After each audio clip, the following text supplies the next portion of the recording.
عمر بن عبد العزیز کے پاس زکوٰۃ کا مال آتا ہے، فرمانے لگے غریبوں میں تقسیم کر دو۔ بتلایا گیا اسلامی سلطنت میں کوئی بھی غریب نہیں رہا، فرمایا اسلامی لشکر تیار کرو۔ بتلایا گیا اسلامی لشکر ساری دنیا میں گھوم رہے ہیں، فرمایا نوجوانوں کی شادیاں کر دو۔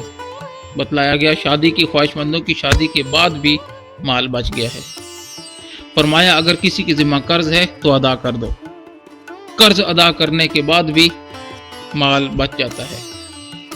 فرمایا دیکھو اگر یہودیوں اور عیسائیوں میں کسی پر قرض ہے تو وہ قرض ادا کر دو، یہ کام بھی کر دیا گیا، پھر بھی مال بچ جاتا ہے۔